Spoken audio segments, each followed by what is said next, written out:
Hey, my dear, welcome to Thursday's live Facebook call. I'm Leadership Development Coach Kathy Archer. And if you just give me a second, I am going to try something different today, which I'm not very competent at, but I'm developing competencies by practicing. So I have a new group, if you haven't seen.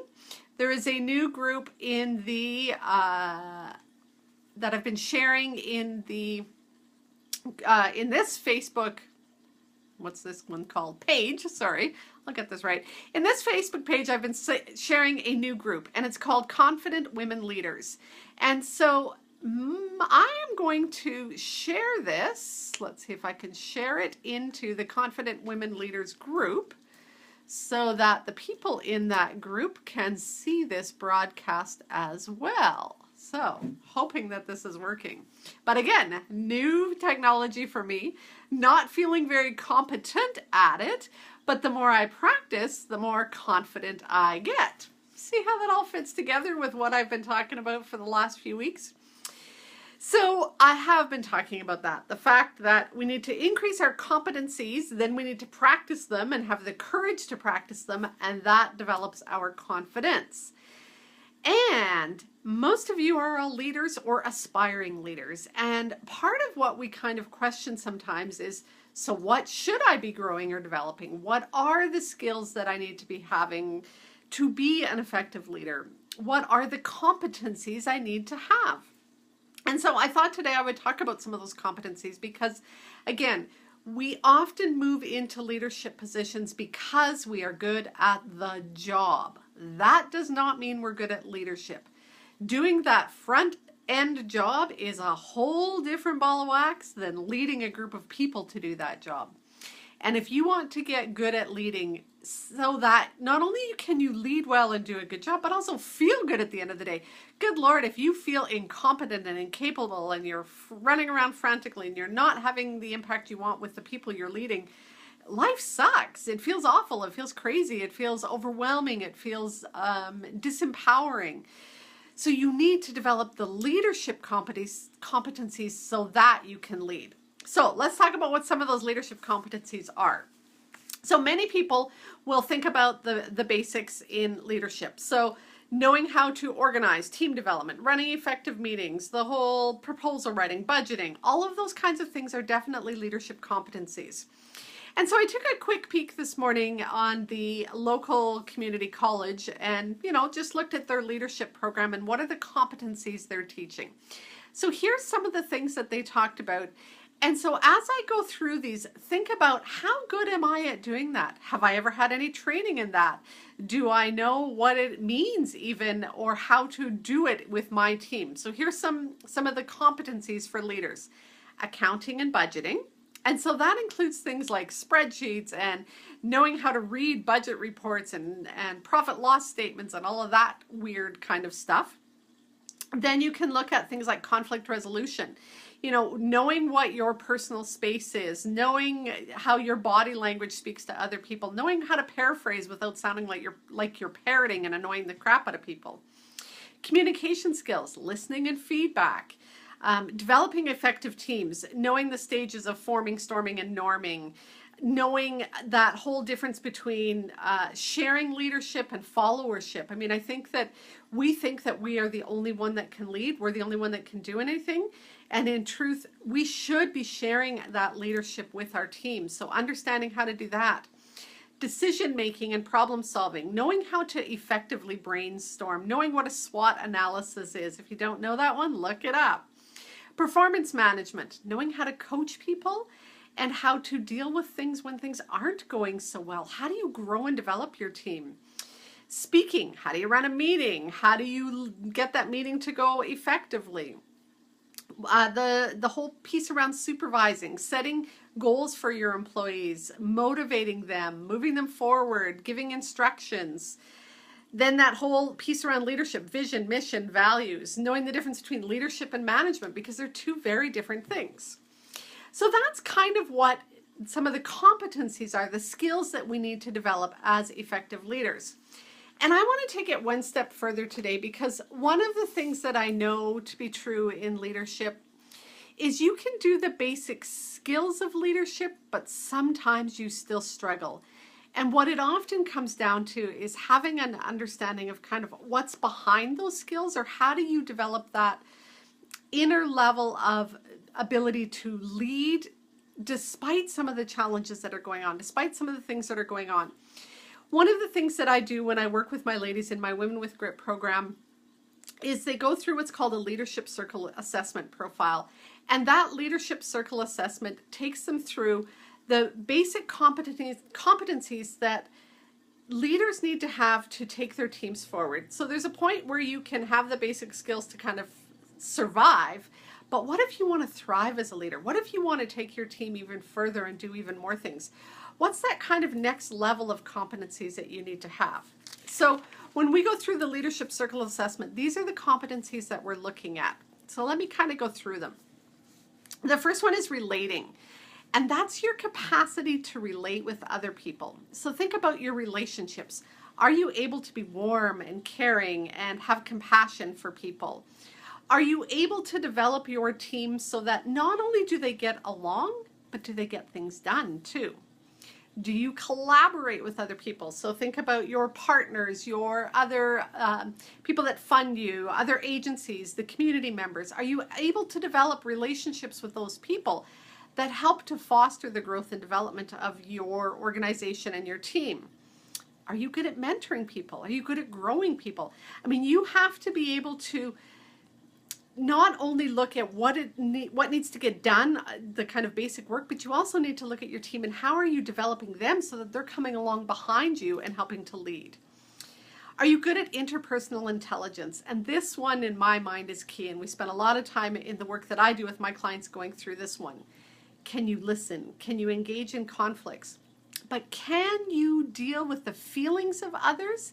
And can you manage your own feelings? Those are two of the biggest things in leadership that most people struggle with. When something happens and you feel that anger coming inside of you, can you control that? Can you control that so you don't do something that you're going to regret later? When you are so annoyed and irritated and your urge is to just run and hide and shut the door and pretend that you're busy, can you control that so that you can still move the team forward and get work done? When somebody's pouting, when somebody's gossiping, when somebody's lacking motivation, can you deal with their feelings? That's that social and emotional intelligence, and that's one of the biggest things that most leaders struggle with. Second one, self-awareness. Again, this is a competency that's incredibly important in leadership. And this is your connection to and your investment in your personal growth and development. And so this can be formal training, it can be informal internal growth and development. It's about connecting to, why am I in this leadership position? What's important about this leadership position? Why does it matter for me to be with this organization and to work here now? What's the sense of purpose you have, and what are your values? Can you step back and be a selfless leader? And this one's interesting. When I was thinking about this, putting this together this morning, I was thinking about Mother Teresa. And no, we don't all want to lead like Mother Teresa, perhaps, but it's a good sort of place to look. I don't think Mother Teresa was worried about accolades and pats on the back and people saying she had done a good job. I think she was more concerned about the work she was doing. And I think often when we move into leadership positions, we are looking for somebody to notice us, to tell us we're doing a good job, to tell us we're doing the right thing. And while that's important to a tiny bit of a degree, we all want to know that. We all want to know that we're doing a good job.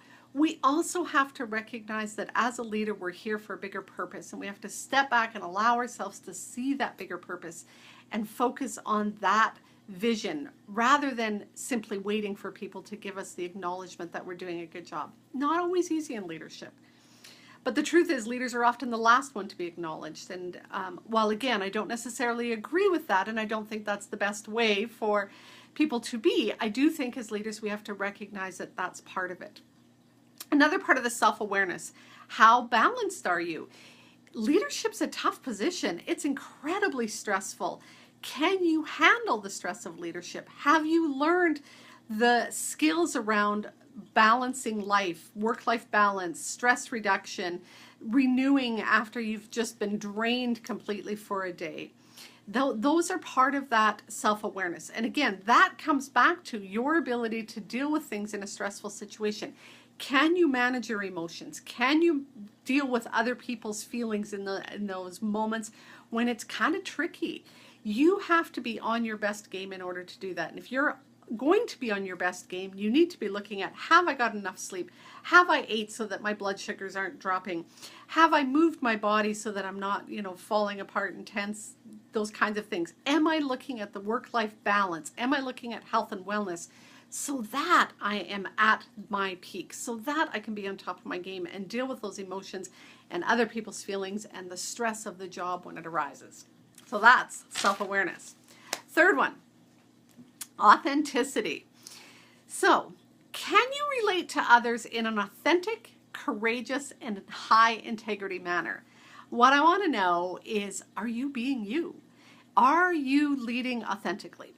And here's where, we recognize when some leaders aren't. Are you wearing a mask? Are you putting on a facade when you walk into your leadership role? How that shows up sometimes is we get caught up in office politics. We get swayed by people's opinions, and we worry about stepping out and saying something because we're worried about what other people think. We are perhaps pleasers, or we're conforming, or we're settling. That means we're not being authentic. Authenticity means you're leading with integrity. When you say something, you do with it. You know what your values are. You know what you believe in, and you lead with those. You don't let other things necessarily get in the way and influence those. And so your inner beliefs, values, thoughts are congruent with what you're doing. I remember when I was in leadership, I would say things like, my family is most important. But instead, I was working till 6, 7, 8, 9 o'clock at night. I was going back in on weekends. I was checking email at 10 o'clock at night. Am I walking my talk? No. And so that's when we're not leading with integrity. When you're leading in integrity, when you're leading authentically, you know what's important to you. You know what your values are. You know why you're in your position. And that shows up in what you do, and you become trustworthy. You're credible. You can be counted on. You walk your talk, you keep your confidence, and you courageously speak up. You advocate for what you believe in. You deal with conflicts. You don't run away just because things get tough. You don't, blend in just because everybody else is doing things. So that competency of authenticity in leadership means you have to know what's important to you. You have to have done that inner work around your values and your beliefs. Fourth one, systems awareness. There's 5. So if you're listening to me, just hang on. We're getting through these. Systems awareness. Can you see the big picture? Can you step back and look at everything? We often get in these modes in leadership where it's head down, nose to the grindstone, and we do simply what's in front of us. And we get caught up sometimes when we do that. We have to step back. We have to see the community that we work in. We have to see the organizations that are connected to. We talked earlier about collaboration and relationships. And so when we're doing that, this whole piece of systems awareness is we have to see both the short-term results that we're working on as well as the big picture outcome. So if you're working on something, I remember when we would, get caught up in a really busy time and we were writing a proposal or going through accreditation or doing, restructuring or growing programs, we would get so focused in that time. And often what happened was we would start to burn out, we would start to have conflicts in our team, mistakes would happen because we got so caught up on just focused on getting through today. And as a leader, my job was to step back and take the bigger picture and say, yes, it's important that we get this done. And you know what? You need to go home now, and so do I.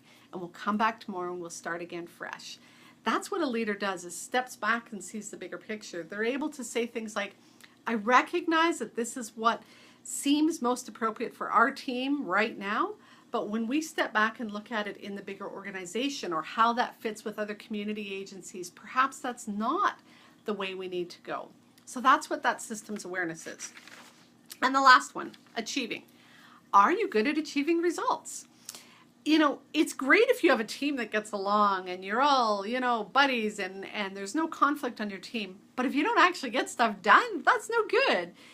The most effective leaders, the ones that are doing the best work, are still moving business forward. They're still achieving things. Again, it comes back to knowing your sense of purpose. Why are you here? What's your mission, your vision? Do you have goals? What are you working on? Can you strategically look at that? Can you look at, we're here today, this is where we want to be, and this is the path that we need to get there? That's what you need to be working on. So that comes back to setting a vision, being able to communicate that vision, being able to motivate the team around you to move towards that vision. That includes things like problem solving, making decisions, being able to be decisive. If you're always wishy-washy, you'll never get anywhere, right? You have to make some of those hard decisions, and you have to be able to make those decisions within the context of the strategy that you've developed, the vision that you've looked at. So all of that fits together. So let me go back through those again as I shuffle my papers here. The first one is relating.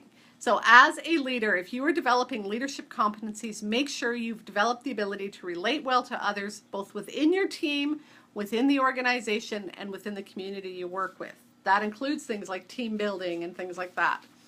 Self-awareness. Make sure you're growing yourself personally and professionally. Take the training, do the courses. Even if it's frustrating and annoying, do it. These are important things. You need to know how to communicate better. You need to know how to run meetings better. And you need to do that inner work where you come back and look at, why am I here at this organization at this time? What are my values? What's important to me? What do I care about? Make sure you've done that work. Make sure you've done the work around learning how to handle the stress of leadership. This is an incredibly important piece. And again, I think we miss it sometimes. We cannot just continue to plow forward in leadership and think that eventually there will be a day where we get a break. We need to manage our lives day to day to day to day. That includes eating, sleeping well, taking breaks, little tiny breaks in the day. I was working with a client yesterday and we were looking at, where do you find time to breathe? And she's like, oh my God, Kathy, she said, have you looked at my schedule? Like, I don't have time between meetings. It's back to back to back to back. And I said, but a minute. We're talking about a minute here. And she still couldn't even fathom that. And so I broke it down smaller. We did just a tiny breathing exercise that took 12 seconds. 12 seconds, that was it. And she had that aha moment where she realized simply when she was walking from the one appointment to go to her vehicle to go to the next appointment, because she said even in her vehicle she's making phone calls, which many of us are doing. But in that, couple minutes where she was walking from the building to her vehicle, she could take a couple deep breaths. And that's part of that renewal piece. Sorry, I got sidetracked. Authenticity is the third one. Are you being yourself in leadership? Fourth one, systems awareness. Are you able to see bigger picture? And fifth one, are you achieving results? Those are the competencies that are going to take your leadership to that next level. Those are the competencies that are going to grow you and develop you as a leader. And when we're looking at, I want to feel confident and I want to feel credible as a leader, we have to come back to, are you doing the basic work to develop those skills to lead well? Because that's what's going to make you feel better. So what I've developed for you is a cheat sheet, and I'll give you the link in a minute here, so that you can look at, if I'm going to feel better as a leader, if I'm going to feel more confident, if I'm going to feel more credible, what are the competencies that I need to be working on? What are the skills and the talents and the abilities that I need to be developing? So I developed a quick worksheet for you to grab that's going to help you look at, where are you struggling and what do you need to start with to work on? And so that's what I want you to do when you're finished this session with me, is just to click on the link below, grab this worksheet and work through it. And then put a comment in if you want after. Come back and tell us what it is you realized is the competency that you need to work on. But where are you struggling? What's the skill or competency or technique or ability you need to develop? And where can you get that? Where can you learn that? Take some training in that. Get better understanding of that, because that's what's going to grow you as a leader. And then that's what's going to make you feel better, so that you're not feeling so stressed and overwhelmed and exhausted and isolated and alone. When you can develop yourself and increase your competencies, you feel more confident, and that's when you'll feel better. So the link for that is, let me just quickly find the link. I'm going to put the link in as well so that you can just click on it in a minute. But it's kathyarcher.leadpages, LEADPAGES.co. I know this is a long one, so that's why I'm going to add the link in the after. kathyarcher.leadpages.co/guide002. So that's what you need to do, and you will get that guide, and that's going to help you develop those competencies. If you are not in the Confident Women Leaders group, I'll put the link below as well. That's a private group for women leaders. We are growing a network to support each other, because what I know is most of us spend our days running around chasing fires and solving everybody else's problems, and we never get to the important stuff, and we never feel like we've been supported and connected. And so the work that I do and the work in this group is to give leaders those inner and outer tools so that we can turn that around, so that we can move from surviving, because how many of us live in survival mode, to thriving, both in leadership and life. So if you want to join that group, that link, I'll put that link below, Confident Women Leaders private group. And just a little teaser for you, in that group there is going to be a 5-day challenge coming up starting March 27th. And it is to conquer the love-hate relationship you have with your job. So again, I will put that link below as well. Thank you for listening. Please share this with anybody else that you think needs to hear these messages and might want to come join the Confident Women Leaders group or the 5-day challenge. Thanks, guys. Talk to you next week.